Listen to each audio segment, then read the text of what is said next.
পাশেই তো হাসপাতাল, রোগী আছে না নাই? ওই বেডে আমাকে আপনাকে শোয়ায় রাখতে পারতেন কিনা আল্লাহ? আরেকটু জোরে পারতেন কিনা?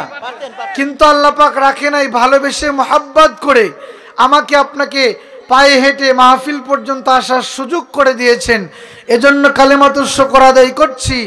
আরেকটি বার বলছি আলহামদুলিল্লাহ। সকলেই সালামের উত্তর নিয়েছেন কি?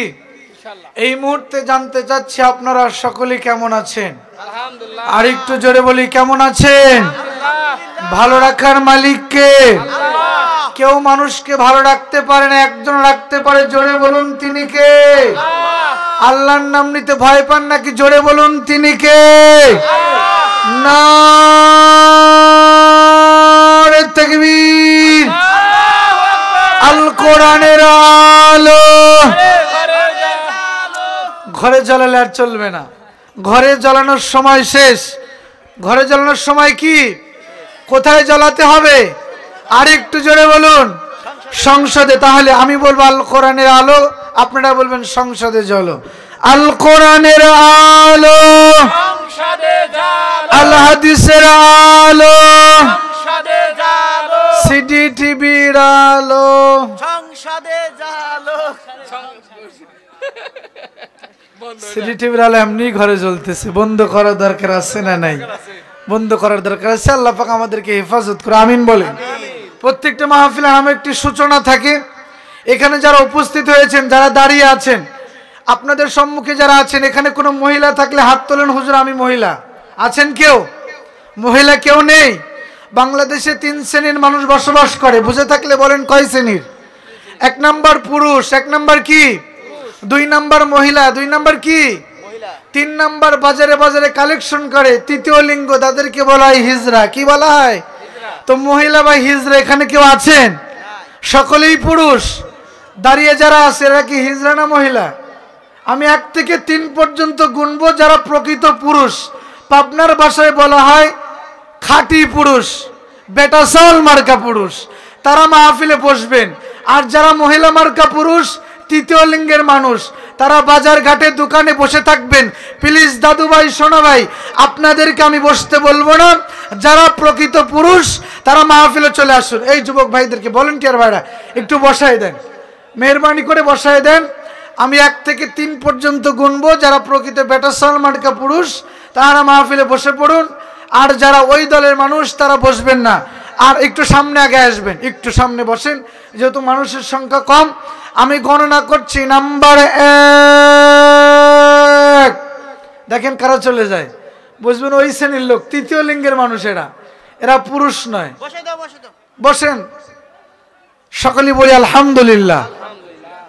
আলোচনার শুরুতে আনুষ্ঠানিকতার মাধ্যম দিয়ে আল্লাহ পাকের শুকরিয়া আদায় করছি যে রব আমাকে আপনাকে বড় ভালোবেসে মহব্বত করে এরকম একটি পরিবেশে জান্নাতের বাগানে আসার বসার সুযোগ করে দিয়েছেন। কোনো মানুষ ইচ্ছা করলে মাহফিলে আসতে পারে। এখানে যারা এসেছেন, আপনারা আসছেন নাকি আল্লাহ আপনাদেরকে নিয়ে আসছেন? আর একটু জোরে বলুন। তাহলে সে আল্লাহ পাকের শুকরিয়া আদায় করার দরকার আছে না নাই? আর একটু জোরে আছে না নাই? প্রাণ খুলে আল্লাহ পাকের জবান দেওয়া, আল্লাহ পাকের 2টি ঠোঁট মিলিয়ে বলে উঠছি আলহামদুলিল্লাহ। এই আওয়াজে আমি সন্তুষ্ট হতে পারি নাই। নাটোরের মানুষের ইমান বড় পাওয়ার কথা, ঠিক কিনা? নাটোরের মানুষ জীবন দেয়, বাতিলের কাছে মাথা নত করে না, ঠিক কিনা? তাহলে একটু জোরে আওয়াজ দেন তো, বলেন আলহামদুলিল্লাহ। এই মুহূর্তে পাশেই তো হাসপাতাল, রোগী আছে না নাই? ওই বেডে আমাকে আপনাকে শোয়ায় রাখতে পারতেন কিনা আল্লাহ? আরেকটু জোরে পারতেন কিনা? কিন্তু আল্লাহ পাক রাখে নাই, ভালোবেসে মোহাব্বত করে আমাকে আপনাকে পায়ে হেঁটে মাহফিল পর্যন্ত আসার সুযোগ করে দিয়েছেন। এজন্য কালেমাতুশ শুকর আদায় করছি। আরেকটি বার বলছি আলহামদুলিল্লাহ। শুকরিয়া আদায় করেছি কার? আল্লাহ কয়জন? আমাদের নবী কয়জন? কোরআন কয়টা? আমাদের ইমান 1 নাম্বার না 2 নাম্বার? আরেকটু জোরে 1 নাম্বার না 2 নাম্বার? যদি হয় 1 নাম্বার, 1 নাম্বার মানুষের আওয়াজ কম হয় না বেশি হয়? আরেকটু জোরে। সাহাবায়ে কিরামদের সংখ্যা কম ছিল নাকি বেশি ছিল? কম ছিল, সাহাবীদের সংখ্যা কম, কাফেরদের সংখ্যা বেশি। এরপরেও সাহাবীদেরকে বিজয় দান করেছেন কে? আল্লাহ। আরেকটু জোরে বলুন আল্লাহ। আলোচনার শুরুতে আনুষ্ঠানিকতার মাধ্যম দিয়ে আপনাদেরকে প্রশ্ন করি, সময় যেহেতু অল্প, ভূমিকাতে সময় নয়, আমি যে কিতাব হাতে নিয়েছি কিতাবের নাম কি? কোরআন। আরেকটু জোরে বলুন কোরআন। এই কোরআনে কোনো সন্দেহ আছে? কোনো ভুল আছে? আপনাদের এলাকায় হিন্দু আছে? বৌদ্ধ আছে? হিন্দু আছে, বৌদ্ধ হয়তো বা খুব কম। আপনি কোরআনটা কালকে সকাল বেলায় কোনো হিন্দুর কাছে নিয়ে গিয়ে কোরআনটা খুলে বলবেন, ভাই হিন্দু দাদা বলেন তো এই কিতাবের নাম কি? আপনাদের কাছে প্রশ্ন করি, বলেন তো হিন্দু কি কোরআন পড়ে? না। ওরা কোরআন বোঝার চেষ্টা করে? কোরআন পড়ে না, কোরআন বোঝার চেষ্টা করে না। কোরআন কোনোদিন শুয়ে দেখে নাই, চোখ দিয়ে দেখে নাই। এরপরেও কোরআনটাই হিন্দুর কাছে যদি বের করে দেওয়া হয়, সোনালী আয়াতগুলো দেখে বলবে এটা তো মুসলমানদের কোরআন। জোরে বলুন সুবহানাল্লাহ। হিন্দু কোরআন পড়ে নাই, এরপরেও কোরআন দেখে বলতে পারে এটা মুসলমানদের কিতাব। কথা ঠিক কিনা? আজকে কপাল পোড়া মুসলমান, মুসলমানের ঘরে জন্ম নিয়েও কোরআন চিনতে পারি নাই, ঠিক কিনা? আলোচনার শুরুতে আনুষ্ঠানিকতার মাধ্যম দিয়ে কোরআন হাতে নিয়ে বলতে চাই, এই কোরআন মানতে গিয়ে যদি রাম এবং বামদের হাতে আমাদের নির্যাতিত হতে হয়, এই কোরআন মানতে গিয়ে যদি রাম এবং বামদের হাতে আমাদের নিষ্পেষিত হতে হয়, এই কোরআনের আলোচনা দক্ষিণ লালপুর কলোনিপাড়া জামে মসজিদের এই মাঠ থেকে যদি কোরআনের হক কথা শুনতে গিয়ে জীবন দিতে হয়, রক্ত দিতে হয়, গোশত দিতে হয়, বাতিলের কাছে মাথা নত করব না। কে কে রাজি আছেন কোরআনের হক কথা শোনার জন্য? দুইটি হাত তুলে আল্লাহকে দেখায় দিন। লিল্লাহি তাকবীর। আল্লাহ কোরআনের আলো, আল্লাহ হাদিসের আলো, লিল্লাহি তাকবীর। মুসলমানের আওয়াজ আসতে হতে পারে না, ঠিক কিনা? সাহাবায়ে কেরাম যখন যুদ্ধের ময়দানে যেতেন, সাহাবায়ে কেরামদের সংখ্যা কম ছিল, ঠিক কিনা? কিন্তু সাহাবায়ে কেরামদের বড় একটি হাতিয়ার ছিল ঈমান, ঠিক কিনা? এ কথা বলছেন নাকি? উঠে যাবে না কি করব? কথা বলতে হবে। সাহাবায়ে কেরামদের ঈমান কম ছিল নাকি বেশি ছিল? কিন্তু সাহাবায়ে কেরামদের তরবারি ছিল না, বন্দুক ছিল না। সাহাবায়ে কেরাম যখন মাথার পাগড়ি খুলে মাজায় বেঁধে নিয়ে নারে তাকবীর আল্লাহু আকবার এই স্লোগান দিত, স্লোগানের পাওয়ারের বদলে কাফেরদের হাতে তরবারি এমনিতেই জমিনে পড়তো। কথা ঠিক কিনা? আমরা সেই মুসলমান, আমাদের আওয়াজ আসতে হতে পারে, লোক কম হতে পারে, কিন্তু ঈমান আমাদের বড় পাক্কা, ঠিক কিনা? আসুন আলোচনার শুরুতে শুকরিয়া আদায় করে নিয়েছি কার? আল্লাহর। এবারে আসুন লক্ষ্য করে দরুদ ও সালাম ওই রাসূলের উপরে, যে রাসূলকে বলা হয় সাইয়্যিদুস সাকালাইন, ইমামুল মুরসালিন, নবীদের নবী। যে নবীকে সৃষ্টি না করলে আল্লাহ পাক আমাকে আপনাকে সৃষ্টি করতেন। যে নবীর সুপারিশ বিনে কোনো মানুষ জান্নাতে যেতে পারবে, সে নবীর উপরে লক্ষ্য করে দরুদ ও সালাম সংক্ষেপে পড়ছি সাল্লাল্লাহু আলাইহি ওয়াসাল্লাম। এত কম মানুষ নিয়ে আলোচনা করা আমার জীবনের হয়তো বা প্রথম হতে পারে। যাক, হতে পারে মানুষ কম, আল্লাহ পাক সকলকেই পাক্কা ইমানদার বানিয়ে দিতে পারে, ঠিক কিনা? দোয়া করছি আমি মুসাফির, আল্লাহ পাক যেন সকলকে কবুল করে নেয়। সকলে পড়ুন আমিন। আর একটু জোরে বলুন আমিন। আমি যে কোরআনুল কারীমের একটি আয়াতে কারিমা তেলাওয়াত করেছি, যে সূরার মধ্যে আয়াতটি অবতীর্ণ হয়েছে, সূরাটির নাম সূরাতুল আনফাল। জোরে বলুন কি সূরা? আমি কোরআন হাদিসের বাইরে কথা বলতে পারি না, আমার এটা হয় না। সারা বাংলাদেশেই ঘুরি, যেহেতু রাকিব ভাই আমার খুব মহাব্বতের, যার কারণে ভাইয়ের জন্য আপনাদের এই ডেটটা আজকে রাখা, আসা, সাক্ষাৎ করা, দোয়া নেয়া। তো যে সূরা থেকে কথা বলবো, সূরাটির নাম কি? সূরাতুল আনফাল, আয়াত নাম্বার 2। আয়াত নাম্বার কত? 2 নাম্বার আয়াত। এই আয়াতে আল্লাহ পাক কি বললেন? ইন্নামাল মুমিনুনা আল্লাযীনা ইযা যুকিরাল্লাহ। জোরে বলুন সুবহানাল্লাহ। যারা ঈমানদার হয়, মুমিন হয়, মুত্তাকি হয়, এদের সম্মুখে যখন আল্লাহর নাম বলা হয়, কার নাম? আল্লাহ পাকের নাম বলা হয়, মুমিন যারা পরিমিন ঈমান যার ভিতরে আছে, ওদের অন্তরের ভিতরে আল্লাহর ভয় কম্পন সৃষ্টি হয়ে যায়। সুবহানাল্লাহ। আলোচনা শোনার পরে আপনার ভিতর যদি কোনো ব্যতিক্রমিতা আসে, আপনার যদি আল্লাহর প্রতি ভয় আসে, বুঝতে পারবেন আপনার ঈমান বৃদ্ধি হচ্ছে। সুবহানাল্লাহ পড়ি। পরবর্তী আয়াতে আল্লাহ পাক পরবর্তী সংখ্যা আল্লাহ কি বললেন? আয়াতুহু যাদাতুম ঈমানান ওয়া আলা রাব্বিহিম ইয়াতাওয়াক্কালুন। জোরে বলুন সুবহানাল্লাহ। কোরআনের একটি করে আয়াত যখন তেলাওয়াত করা হবে, মুমিনের পৃথিবীর মধ্যে যতগুলো নিয়ামত দিয়ে আল্লাহ পাক আমাদেরকে পাঠিয়েছেন, প্রত্যেকটা নিয়ামতের মধ্যে সর্বোত্তম শ্রেষ্ঠ নিয়ামত হলো ঈমান। শ্রেষ্ঠ নিয়ামত কি? ঈমান যদি না থাকে নামাজ পড়ে লাভ আছে? রোজা করে লাভ আছে? তাহলে ঈমান হলো সবথেকে বড় নিয়ামত। আর আল্লাহ পাক বলছেন যে আমার বান্দারা যখন কোরআন শুনে, আয়াত তেলাওয়াত শুনে, আমি আল্লাহ পাক সবথেকে বড় নিয়ামত ঈমানটা বাড়িয়ে দেই। সুবহানাল্লাহ পড়ে। তাহলে কোরআনের আলোচনা শুনে যদি আপনার ভিতর যদি ব্যতিক্রমিতা হয়, ঈমান বাড়ে, আল্লাহর প্রতি ভয় অর্জন হয়, বুঝতে পারবেন আপনার ঈমান বেড়েছে। আলহামদুলিল্লাহ পড়ি। আলোচনা শোনার জন্য প্রস্তুত তো আপনারা? আরেকটু জোরে প্রস্তুত? আমি যে পৃথিবীতে 4 শ্রেণীর মানুষ আছে যারা কোরআন সহ্য করতে পারে না, বুঝে থাকলে বলুন কয় শ্রেণীর মানুষ? 4 শ্রেণীর মানুষ। এই 4 শ্রেণীর মানুষ কারা দেখার দরকার আছে না নাই? বলবো কি? 1 নম্বর, যারা কোরআন সহ্য করতে পারে না, এরা হলো চোর। এরা কি? চোর। আপনাদের নাটোরে চোর নাই? চোর আছে, ধরা পড়ে নাকি মাঝে সাঝে? অথচ কোরআন বলছে, আমি বলি নাই, কোরআন বলছে 13 নম্বর পৃষ্ঠা 2 নম্বর লাইন 5 নম্বর সূরা, সূরাটির নাম সূরা আল মায়েদা, আয়াত নাম্বার 38, 38 নম্বর আয়াত। আল্লাহ পাক বলেন ওয়াস-সারিকু ওয়াস-সারিকাতু ফাকতাউ আইদিয়াহুমা। জোরে বলুন সুবহানাল্লাহ। আল্লাহ পাক বলছেন সমাজে যখন তোমরা চোর ধরতে পারবে, চোর ধরার সঙ্গে সঙ্গে তাদের হাত কেটে দাও। আপনাদের কাছে প্রশ্ন হলো, নাটেরে যদি চোর থেকেই থাকে, কোন চোরের আজও পর্যন্ত হাত কাটা হয়েছে? তাহলে বোঝা যায় কোরআন দিয়ে সমাজে বিচার হয়। কোরআন দিয়ে বিচার হলে তো হাত কাটাই হতো, ঠিক কিনা? তাহলে এই আয়াত দ্বারা বোঝা যায় সমাজে কোরআন প্রতিষ্ঠিত নাই। কোরআন প্রতিষ্ঠিত থাকলে চোর ধরা পড়লেই তাদের হাত কেটে দেওয়া হতো। যেহেতু চোরের হাত কাটা হয় না, কোরআন সমাজে প্রতিষ্ঠিত নেই। আপনাদের কাছে বলি, এ কোরআন সমাজে প্রতিষ্ঠিত করার দরকার আছে না নাই? আর একটু জোরে।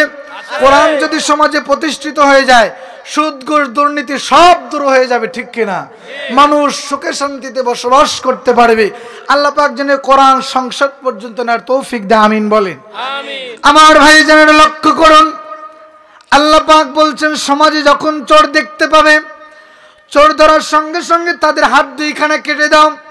তাহলে সমাজে চোর অসংখ্য আছে, তাদের হাত আজও পর্যন্ত কাটা হয় নাই।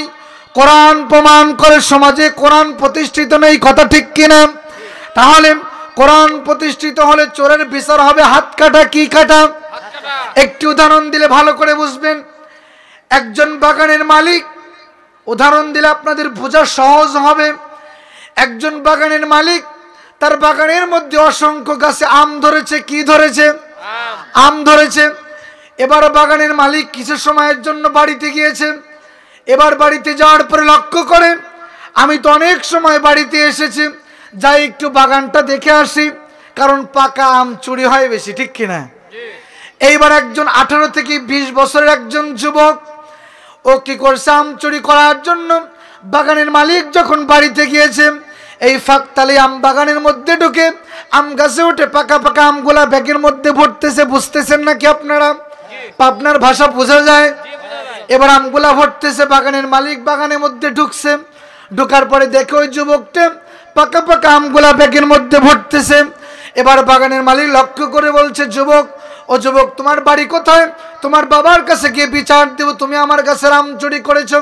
এবার যুবকটা মুস্কি মুস্কি হাসে আর বলে, ও বাগানের মালিক, কোথায় গিয়ে আমার বাবাকে খুঁজবেন? আপনার বড় কষ্ট হবে, আপনি একটু আগায়ে যান। 2 গাছ পরেই ওই গাছে আমার বাবা উঠছে। সুবহানাল্লাহ কোন? কে উঠছে? ছেলেও চোর, বাবাও চোর। কি চোর? ছেলেও চোর, বাবাও চোর। সমাজে বিচার দেওয়ার মতো জায়গা আর মুসলমানদের নেতাও চোর, সাগরিদ চোর, ঠিক কিনা? আপনারা মনে ভয় পান নাকি? এলা নাটোরের মানুষ ভয় পায়।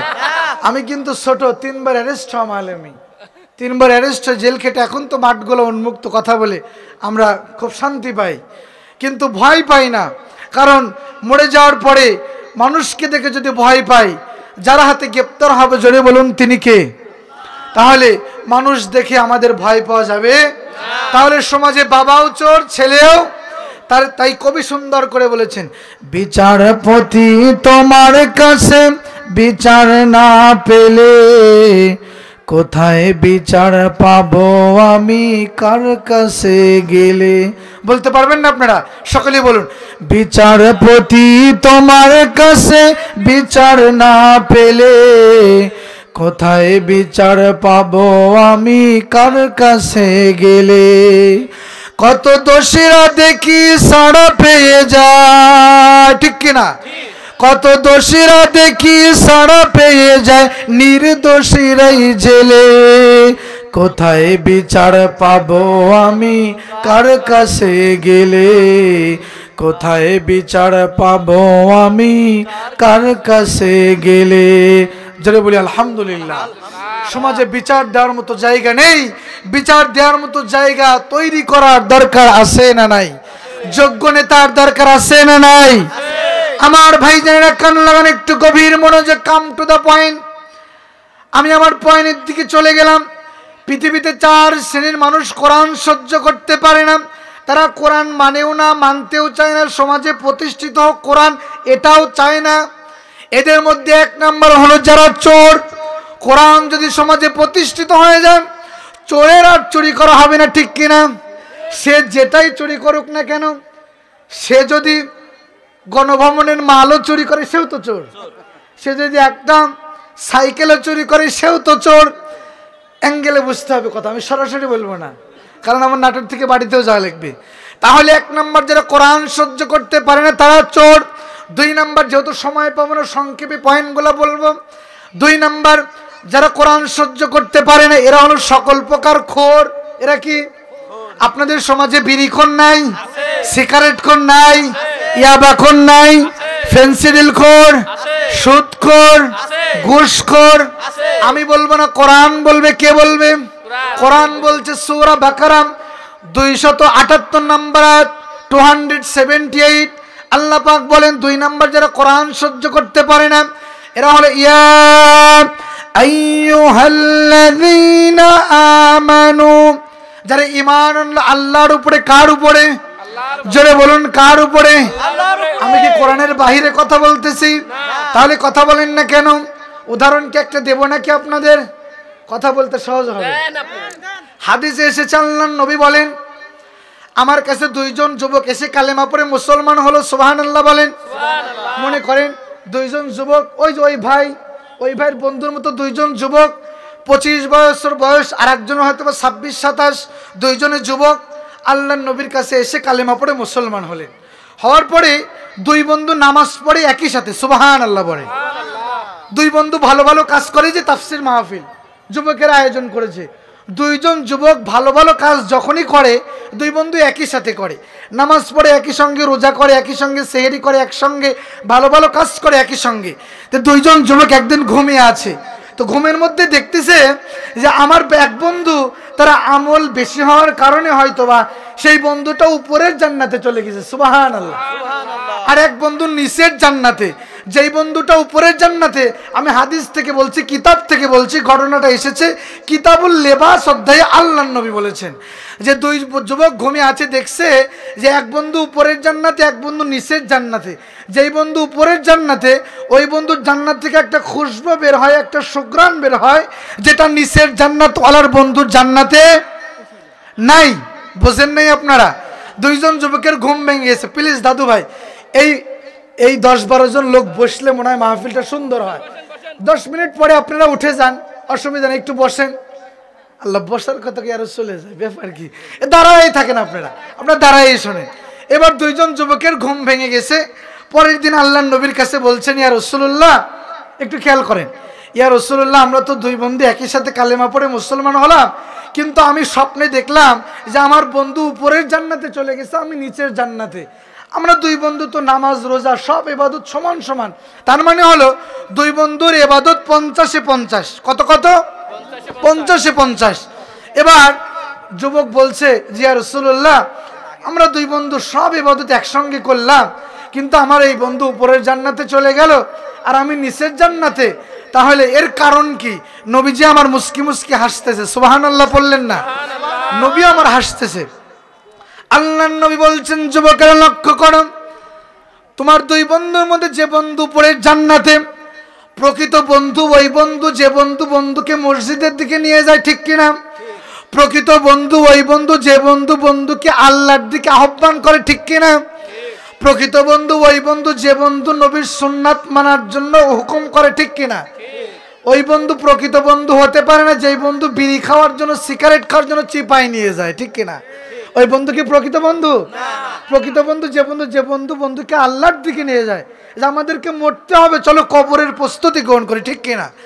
এবার নবীজি আমার বলছেন, ও যুবকেরা, আল্লাহ পাক আমাকে ওহীর মাধ্যমে জানিয়েছেন, তোমাদের দুই বন্ধুর মধ্যে যে বন্ধু উপরের জান্নাতে, ওর আমল নামায় আমল বেশি নেই, সুবহানাল্লাহ পড়েন।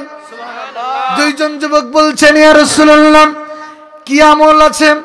বলে, তোমারও আমল 50, ওরও আমল 50, সুবহানাল্লাহ পড়ি। কিন্তু একটা মজার ঘটনা হয়ে গেছে। কি ঘটনা? বলে, তোমার দুই বন্ধুর আমলের মধ্যে যেই বন্ধুটা উপরের জান্নাতে চলে গেছে, যেই বন্ধুর জান্নাত দিকে খুশবু বের হয়, ওর আমল নামায় মিস্টেক হয়ে একমাত্র শুধুমাত্র কেবলমাত্র একবার সুবহানাল্লাহ তাসবিহটা একবার বেশি বলা ছিল। কথা বুঝাতে পারি নাই? আমল 50-এ 50, কিন্তু যে বন্ধুটা উপরের জান্নাতে চলে গেছে ওই বন্ধুর আমল নামায় শুধু একবার সুবহানাল্লাহ তাসবিহটা বেশি বলা ছিল, সুবহানাল্লাহ। আরেকটু জোরে, কম না বেশি? বাঙালি লাভ যেখানে বাঙালি সেখানে। এবার সুবহানাল্লাহ লাভ কত? এবার বাঙালি এমনিতেই বলবে, আমার আর বলা লাগবে, হাদিস দিয়ে মার দিয়ে দিলাম। কি দিয়ে মার দিয়ে দিলাম? হাদিস দিয়ে। এখন আপনারা সুবহানাল্লাহ বলেন বলেন, না বলেন না বলেন। আপনাদের সওয়াবের দরকার হলে বলবেন, না হলে নাই, আমি ওদিকে যাব না। যে কথা বলতেছিলাম, তাহলে 2 নাম্বার যারা কোরআন সহ্য করতে পারে না, এরা হলো সকল প্রকার খোর। এরা কি? আল্লাহ রাব্বুল আলামিন বলেন, ইয়া আইয়ুহাল্লাযীনা আমানু ওয়াযারু মা বাকিয়া মিনার রিবা। যেই ব্যক্তিগুলো আমি আল্লাহর উপরে ঈমান আনলো, কার উপরে?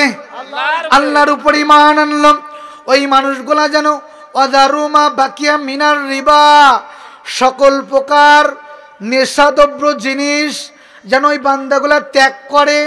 যেরকম সুদ, ঘুষ, জুয়া, সিগারেট, মদ, গাঁজা, এগুলা ত্যাগ করতে বলছেন কে? পরবর্তী আয়াতে আল্লাহ পাক বলেন, ইন কুনতুম মুমিনিন। এই ওয়াজ শোনার পরে যারা নেশা ছেড়ে দিল না, সুদ ঘুষ ছেড়ে দিল না, ওরা মৃত্যুর আগ পর্যন্ত নামাজ, রোজা, হজ, যাকাত যত ইবাদত করবে, কিন্তু ঈমানদার হতে পারবে না। ইন কুনতুম মুমিনিন, তারা মুমিন হতে পারবে না। তাহলে মুমিন হতে হলে আল্লাহ পাকের আইন মানার দরকার আছে না নাই? আরেকটু জোরে বলুন। আল্লাহর আইন মানতে গিয়ে যদি জীবন দিতে হয়, প্রস্তুত আছেন আপনারা? কে কে প্রস্তুত আছেন? হাত তোলেন তো। নারে তাকবীর। আল্লাহর কোরআন সমাজে প্রতিষ্ঠা করতে গিয়ে যদি জীবন দিতে হয়, রক্ত দিতে হয়, কে কে আমার সঙ্গে রাজি আছেন? কোরআন প্রতিষ্ঠা করার জন্য জীবন দিব, রক্ত দিব, বাতিলের কাছে মাথা নত করবে, 2 হাত তুলে দেখান।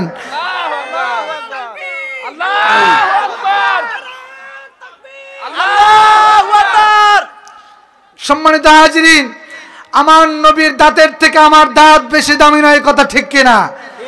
আমার নবীর শরীর থেকে আমার গা বেশি দামি নয়, কথা ঠিক কিনা? আমার নবী রক্তাক্ত হয়েছে, পাথরের আঘাত খেয়েছে, আমার নবী পিছপা হয় নাই, ঠিক কিনা? আমার নবীজি রক্তাক্ত হয়ে তায়েফের ময়দানে তায়েফের যুবকেরা পাথর মেরে আঘাত করেছে, আমার নবী কখনো ঘামত হয় নাই, ঠিক কিনা? আমার নবীজির রক্ত ঝরাতে পারে, নবীর আপন চাচাকে 70 টুকরা করে কাফেররা দ্বিখণ্ডিত করেছে, কথা ঠিক কিনা? আমার নবী যদি রক্ত দিতে পারে, নবীর চাচাকে দ্বিখণ্ডিত করা হতে পারে, আমার নবীর থেকে আমার বাপ চাচা বেশি দামি নয়, কথা ঠিক কিনা? আমরা জীবন দিব, রক্ত দিব, স্ত্রী বিধবা হবে, সন্তান এতিম হবে, এরপরেও যুগে যুগে বলে যে আল্লাহ যে কোনো মূল্যে বাংলার জমিনে আপনি কোরআনের রাজ কায়েম করে দেন, কথা ঠিক কিনা? আর একটু জোরে বলুন, কথা ঠিক কিনা? আল্লাহ পাক আমাদেরকে কবুল করুন, বলুন আমিন। আর একটু জোরে বলুন আমিন। যে কথা বলতেছিলাম, কোরআন পৃথিবীতে মানতে পারে না কয় শ্রেণীর মানুষ? আর একটু জোরে। তার মধ্যে এক শ্রেণীর মানুষ হলো যারা চোর, দুই শ্রেণীর মানুষ হলো যারা সুদ ঘুষ যত নেশাগ্রস্ত জিনিস আছে এদের সাথে যারা সম্পৃক্ত আছে। এরা চায় না যে সমাজে কোরআন প্রতিষ্ঠা হোক। কোরআন প্রতিষ্ঠিত হলে আমাদের সব কিছু বন্ধ হয়ে যাবে, ঠিক কিনা? আর একটু জোরে বলুন। একটা মাঝে মধ্যে উদাহরণ দেই যাতে করে আপনাদের বুঝে সহজ হয়। দুই বন্ধু ট্রেন আসছে, আপনাদের এদিক দিয়ে ট্রেন পাওয়া যায়? দুই বন্ধু ট্রেনের ভিতর দিয়ে যাচ্ছে। কিসের ভিতর দিয়ে? আপনি যে কথা বলছেন না, আপনাদের বেশি আর একটা হাদিস না দিলে হচ্ছে না। আর একটা হাদিস বলি, মানে একটা উদাহরণ দিয়ে একটা হাদিস বলি, আপনাদের সহজ হবে। হাদিসটা হলো, গ্রামাঞ্চলে দেখেছেন আপনারা, আগের যুগে দেখেছি আমার দাদি নানিরা, ওই আগে তো মেল ছিল না, আগের যুগে ধান বানতো ওই যে আপনার ঢেকিতে করে। ঢেকি চেনেন আপনারা? ঢেকিতে করে ধান বানতো। তো আর খই বাস্ত হলো, গরম বালু উত্তপ্ত হলে ধান দিলে খই হয়ে যেত। তো এবার একজন মা বালু গরম করে কিছু ধান ওই বালুর মধ্যে দিয়েছে। ভালো করে বোঝেন, যদিও উদাহরণ বড় শিক্ষা আছে আপনাদের জন্য, আমি সময় পাবো না যেহেতু সময় একদম সন্নিকটে, এজন্য আমি খুব দ্রুত করছি। যে কথা বলতেছি, এবার ওই গরম বালুর মধ্যে কিছু ধান দিয়েছে। এবার কিছু ধান, সব ধান কিন্তু ক্ষয় হয় না বাজান, বুঝেন? সব ধান ক্ষয় হয় না, কিছু ধান ফ্রাট ফ্রুট শব্দ করে ক্ষয় হয়, ফোটে, ঠিক কিনা? কিছু ধান ফুটলো না। এবার যে ধানগুলো ফুটতেছে আর যে ধানগুলো ফোটে না, মুনাফিক মার্কা, ওরা কোরআনের মাহফিলে এসব কথা কয় না, মুখ বন্ধ করে রাখে, বিপদ হতে পারে, ওই ধানের মতো মুনাফিক। এবার মুনাফিক মার্কা ধান, ওদের মুখ বন্ধ, ওরা আর ক্ষয় হচ্ছে না।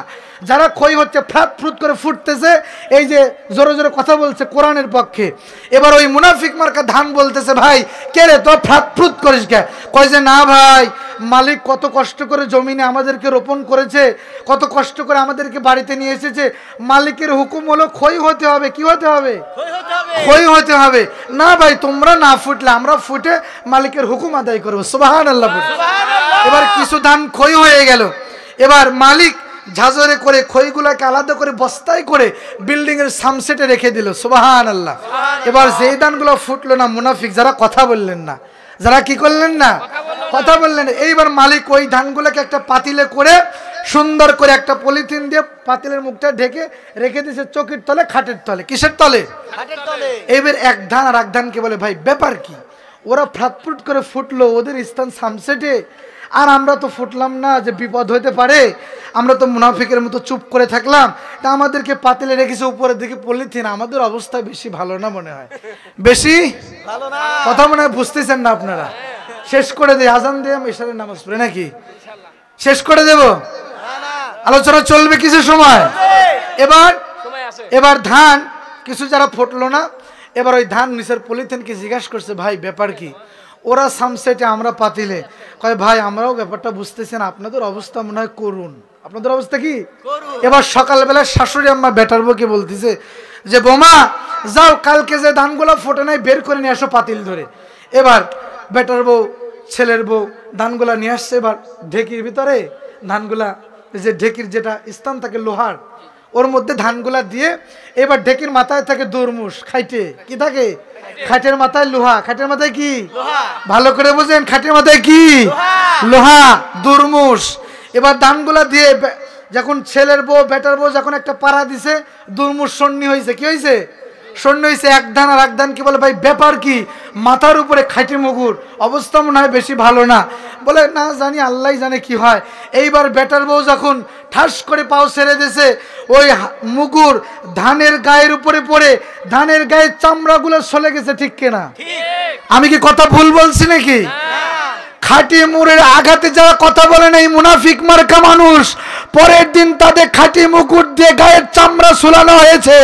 আজকে যারা কোরআনের পক্ষে, যেটা অন্যায় সেটা না বললেন না, যেটা ন্যায় সেটা বললেন না, ন্যায় অন্যায় দেখলেন না, মুখ বুজে থাকলেন, মুনাফিক মার্কা ধানের মতো, কবরে যেয়ে দেখেন ফেরেশতা আপনাকে বাটাম ফাটাবে। ঠিক কিনা? আরেকটু যারা ঠিক কিনা? ফেরেশতা তৈরি আছে বাটাম ফাটানোর জন্য। চুপ করে থাকার সময় আমাদের আর নেই। ঠিক কিনা? এজন্য কথা বলতে হবে। জবান ছেড়ে দিয়ে বলুন না, ইয়া আল্লাহ আসমানের মালিক কে? জমিনের মালিক কে? ক্ষমতার মালিক কে? ক্ষমতা থেকে অপমান করে লাত্তি দিয়ে ফেলানোর মালিক কে? সব কিছুর মালিক আল্লাহ। তা আল্লাহ দেখিয়েছেন, ঠিক কিনা? ক্ষমতা চিরস্থায়ী থাকে ক্ষমতায় এর থেকেও বড় বড় নেতারা ছিল, কিন্তু থাকতে পারে এটা বুঝতে হবে, ইতিহাস বুঝতে হবে যে ফিরাউন ছিল, নমরুদ ছিল, তারা ক্ষমতায় থাকতে পারে। আমিও থাকতে পারবো না, পরবর্তীতে যারা আসবে এরাও থাকতে পারবে না। ক্ষমতা চিরস্থায়ী হয়। আবু জেহেল বললেন, ইয়া রাসূলুল্লাহ, আপনি হলো আমার ভাতিজা মুহাম্মদ, কিন্তু আপনার কাছে একটা কথা বলবো। কয়টা কথা? একটা কথা। সেটা হলো, আমি শুনতে পেরেছি আপনি হলো সত্য নবী। কি নবী? সত্য নবী। আপনি যে কালেমার দাওয়াত দেন, কালেমার দাওয়াত সত্য। যে কোরআনের দাওয়াত দেন, কিতাব সত্য কিতাব। সুবহানাল্লাহ পড়েন। আবু জেহেল কোরআন শুনেছে, কিন্তু তার ঈমান বাড়ে নাই, শয়তানি বাড়ছে। আবু বকর কোরআন শুনেছে, তার ঈমান বৃদ্ধি হয়েছে। আবু বকর কোরআন শুনেছে, ঈমান বেড়েছে।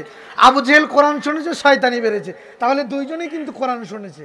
তাহলে আবু বকরের মন নিয়ে যারা আজকে এখানে বসবেন, আপনাদের ঈমান বৃদ্ধি হবে। আর যারা আবু জেহেলের মন নিয়ে বসবেন, আপনাদের শয়তানি আরো বাড়বে, ঠিক কিনা? এবার আবু জেহেল বলছে, ভাতিজা, তোমাকে একটা প্রশ্ন করব, যদি তুমি উত্তর দিতে পারো আমি কালেমা পড়ে মুসলমান হব। সুবহানাল্লাহ। একজন দলের নেতা যদি মুসলমান হয়, ওই সমাজে ইসলাম প্রতিষ্ঠা করা সহজ হয়। এই সমাজে বিএনপির একজন নেতা যদি আল্লাহভীরু হয়, ওই সমাজে ইসলামটা প্রতিষ্ঠা করা, কোরআনটা প্রতিষ্ঠা করা আমাদের জন্য সহজ। আওয়ামী লীগের একজন নেতা যদি আল্লাহভীরু হয়, তাহলে সমাজে কোরআন প্রতিষ্ঠা করা সহজ। তো নবীজি চিন্তা করলেন যে আবু জেহেল আমার চাচা, একজন লিডার, একজন নেতা, নেতা যদি কালেমা পড়ে, তাহলে তো আমার কোরআনের দাওয়াত দেওয়ার সহজ হবে। সুবহানাল্লাহ। ঠিক আছে চাচা, বলেন কি বলতে হবে? বলে, আমার হাতের মধ্যে যা আছে যদি এর নাম বলতে পারো আমি কালেমা পড়ে মুসলমান হব। সুবহানাল্লাহ। আবু জেহেল হাতের মধ্যে নিয়েছে পাথর। কি নিয়েছে? পাথর। কারণ আবু জেহেল যে পাথর নিয়েছে, এটা তো নবীজি দেখেন নাই। নবীজি কি গায়েবের খবর জানেন? গায়েবের খবর জানে কে? আল্লাহ। আরেকটু জোরে কে? আল্লাহ। আল্লাহ নবীকে যা জানায়, নবী সেটা জানে। এবার আবু জেহেল শয়তান এবার হাতের মধ্যে পাথর নিয়ে বলছে, মুহাম্মদ ভাতিজা বলো, হাতে যা আছে বললে কালেমা পড়ে মুসলমান হব। আমার নবীজি বলছেন, চাচাজি, আপনার হাতে যে বস্তু থাকুক না কেন, আমি মুহাম্মদ আমার জবান দিয়ে না বলে যদি ওই বস্তুই কথা বলে, বিষয়টা কেমন হয়? সুবহানাল্লাহ বললেন না? আরে আমি আপনাদেরকে বোঝাতে পারি নাই, ব্যর্থ হলাম। এবার আবু জেহেল বলছে, মুহাম্মাদের ঠকানোর জন্য আরো প্লাস পয়েন্ট, কারণ পাথর তো কথা বলতে পারে না, পাথর কথা বলতে পারে না। এবার আবু জেহেল বলছে, ঠিক আছে, ওই বস্তুকে কথা বলাও। আমার নবী যে অন্তরের কল লাগিয়েছে কার কাছে? আর একটু জোরে বলেন। কিয়ামতের ময়দানে ওয়াসিকাল্লাযীনা তাকাউ রাব্বাহুম ইলাল জান্নাতি যুমারা। আমার এই বুকের মধ্যে সত্যি আজকে অনেক আলোচনা, কিন্তু আমি টাইম শর্টে করতে পারবো না। আমার মানে মন ভরা আলোচনা, যত আমি মানে কিভাবে যে বলবো আপনাদেরকে সেই ভাষাই খুঁজে পাচ্ছি না। এবার আবু জেহেল বলছেন, ঠিক আছে বলাও। নবীজি আমার বলছেন যে আল্লাহ আপনি আমাকে কোনোদিন অপমানিত করেননি। ওয়াসিকাল্লাযীনা তাকাউ রাব্বাহুম ইলাল জান্নাতি যুমারা। কিয়ামতের মাঠ যখন সংগঠিত হবে, নবীজি আমার বলবেন, আল্লাহ আপনার কাছে আমার দুইটি আবদার। জোরে বলুন, কয়টি? দুইটি আবদার। দুইটি আবদার আপনি আজকে যদি আমার আজকে গ্রহণ করেন, আমি নবী আজকে সব থেকে খুশি হব। সুবহানাল্লাহ। আমার আল্লাহ বলবে, হাবিব, দুনিয়াতে আমি আপনাকে অপমানিত করি নাই, লজ্জিত করি নাই, আজকে আপনাকে পাওয়ার দিয়ে দিলাম। যেই মানুষগুলোকে আপনি উম্মত বলবেন, আমি আল্লাহ তাদেরকে বান্দা বলে জান্নাতে ঢুকায় দেব। নবীজি উম্মত বলবে, আল্লাহ তাকে বান্দা বলে জান্নাত দিবে। সুবহানাল্লাহ। আরেকটি পয়েন্ট, কবরে কোনো ব্যক্তি যদি দুইজন ব্যক্তির পরিচয় দিতে পারে, আল্লাহ পাক বলেন ফেরেশতা ওই বান্দাকে আর প্রশ্ন করবে না। সুবহানাল্লাহ। দুইজন ব্যক্তি, শেখ হাসিনার পরিচয়, খালেদা জিয়ার পরিচয়, জামাতের আমির ডক্টর শফিকুর রহমানের পরিচয়, এরশাদ চাচার পরিচয়, দুইজন ব্যক্তির পরিচয় নবীজি বলেন। দুইজন ব্যক্তির পরিচয় ফেরেশতা কবরে যাবেন মুনকার নাকির, দুইজন ব্যক্তির পরিচয় বান্দা যখন দিবে, আল্লাহ বলবো ওই বান্দাকে আর প্রশ্ন করো না, বেশক ওই বান্দাকে জান্নাতে দিয়ে দাও। সুবহানাল্লাহ। দুইজন ব্যক্তিকে আর শোনার দরকার আছে না নাই? কাদের পরিচয় দিলে মাপ পাওয়া যাবে, শোনার দরকার আছে না নাই? তার আগে যে কথা বলতেছে, নবীজি আমার বলছেন, আল্লাহ আপনি আমাকে কোনোদিন অপমানিত করেন নাই, আমার চাচা আবু জেহেলের হাতে কি আছে আমি তো জানি না আল্লাহ, আমি তো গায়েবের খবর জানি না, আপনি গায়েবের মালিক, আপনি আমাকে অপমানিত করবেন, আপনি আমাকে বাঁচিয়ে দেন। আল্লাহ পাক বলে, ফেরেশতা আমার নবীকে তুমি অপমানিত করো না, যাও আমার নবীকে জানিয়ে দাও। সুবহানাল্লাহ। পাথরের জবান খুলে দিয়েছেন কে? আর একটু জোরে। এবার নবীজি আমার মুস্কি হাসি দিয়ে চাচাকে বলছে, চাচা তাহলে কি শুরু করব খেলা? বলে ঠিক আছে। এবার পাথরের জবান আল্লাহ পাক খুলে দিয়েছে। সুবহানাল্লাহ। পাথরটা উচ্চ আওয়াজে বলছে, লা ইলাহা ইল্লাল্লাহু মুহাম্মাদুর রাসূলুল্লাহ। আবু জেহেল লাফ দিয়ে উঠেছে, পাথরগুলো হাতে থেকে সরে দিয়েছে। আবু জেহেল বলছে, আরে এতদিন শুনেছি আব্দুল্লাহর পুত্র মুহাম্মদ পাগল। কি পাগল? আজকে প্রমাণ করল আব্দুল্লাহর পুত্র মুহাম্মদ শুধু পাগল নয়, জাদুকর। কি কর? জাদুকর। হাতের মধ্যে পাথর, পাথর কেমন করে কথা বলে? আব্দুল্লাহর পুত্র মুহাম্মদ জাদু দিয়ে কথা বলায়, জবান খুলে দেয়। নাউজুবিল্লাহ পড়েন। আপনারা বলেন তো, আমার নবী কি জাদুকর ছিলেন? আমার নবীর মতো ভালো মানুষ পৃথিবীতে আর আছে নাকি?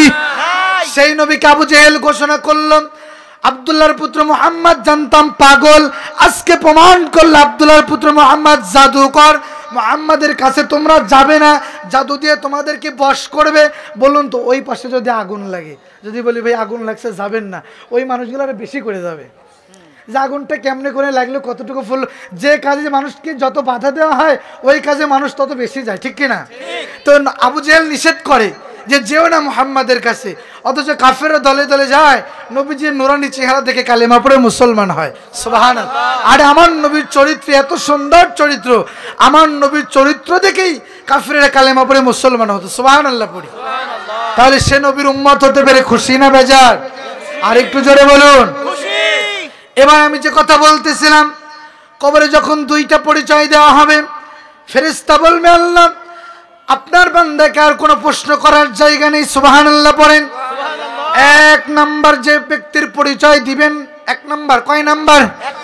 আলোচনা মুখস্থ রাখতে হবে। আমার আলোচনার বৈশিষ্ট্য হলো যে আলোচনাগুলো আমি ঝালমুড়ির মতো মাখাই প্যাকেটে যেরকম ঝালমুড়িওয়ালা অনেক সময় ধরে মাখাই, লাস্টে দিয়ে দেয়, পরে খায়।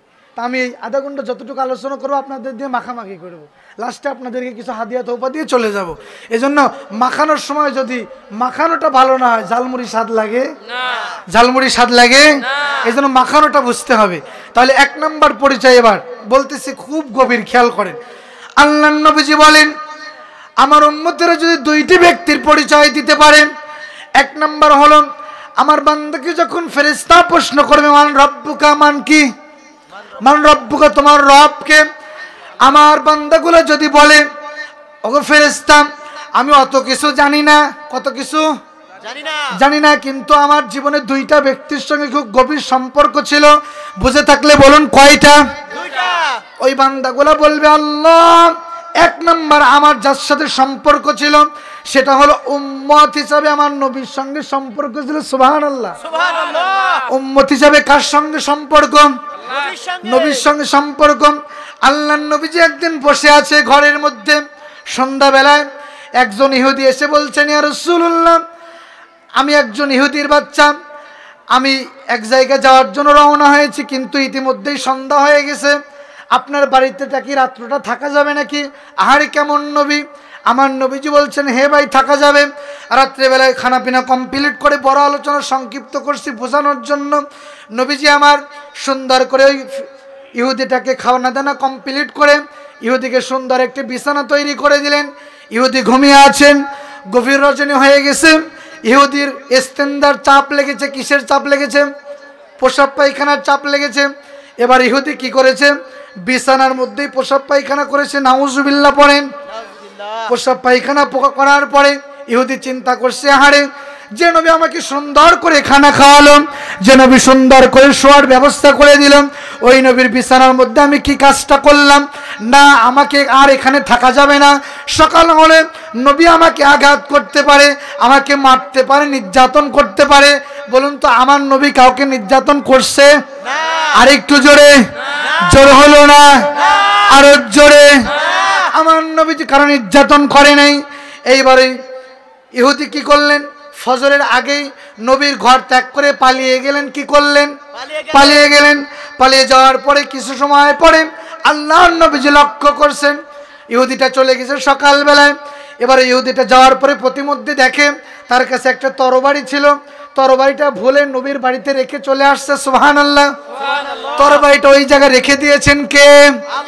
হেদায়েতের মালিক কে? আল্লাহ যাকে হেদায়েত দেয় মানুষ তাকে গোমরাহ করতে পারে? আর আল্লাহ যাকে গোমরাহ করে মানুষ তাকে হেদায়েত করতে পারে না। এবার ইহুদি চিন্তা করলেন আমি যদি তরবারির জন্য নবীর বাড়িতে আবার ফিরে যাই, নবী তো আমাকে শাটারিং করবে। কি করবে? আবার মনটা নরম হয় না, এটা আখিরি জামানার পাইগম্বর, দোজাহানের বাচ্চা। কোনানের বাচ্চা? দোজাহানের বাচ্চা, দুনিয়া আখিরাত।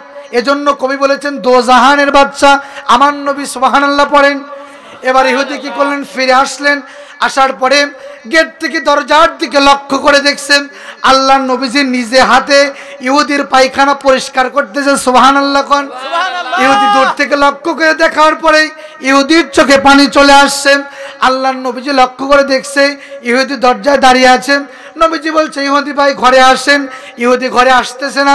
আমার নবীজি ঘরের মধ্যে ডেকে নিয়ে ইহুদির দুইখানা হাত ধরলেন। কি ধরলেন? দুইখানা হাত ধরে বলছেন ভাই আমার বড় ভুল হয়েছে, বেয়াদবি হয়েছে। আমি আপনাকে রাত্রেবেলায় খানা কমপ্লিট করে বিছানায় শোয়াই দিয়েছি, পুরো রাত্রের মধ্যে আর খবর নিতে পারি নাই। আপনার বড় কষ্ট হয়েছে, ইস্তেঞ্জা পর্যন্ত আমি নবী আপনাকে পৌঁছায় দিতে পারি নাই। কেমন নবী, কেমন নবীর উম্মত হয়েছে। আমার নবী বলছি ইহুদি ভাই আপনার খোঁজ নিতে পারি নাই সারাটা রাত্রির ভিতরে, আপনি আমাকে ক্ষমা করে দেন। সুবহানাল্লাহ পড়ি। আল্লাহ নবীজি যখন ক্ষমা চেয়েছেন ইহুদি নবীকে জড়িয়ে ধরে বলছেন ইয়া রাসূলুল্লাহ আমার প্রমাণ হয়, আমার বিশ্বাস হয় আপনি আখির জামানার পয়গম্বর মুহাম্মদুর রাসূলুল্লাহ, আপনাকে আর সন্দেহ করতে পারি না। আমি আর ইহুদির বাচ্চায় বাড়িতে যেতে চাই না, আমাকে কালেমা পড়ে মুসলমান বানিয়ে দেন। লা ইলাহা ইল্লাল্লাহু মুহাম্মাদুর রাসূলুল্লাহ। আজান হচ্ছে না?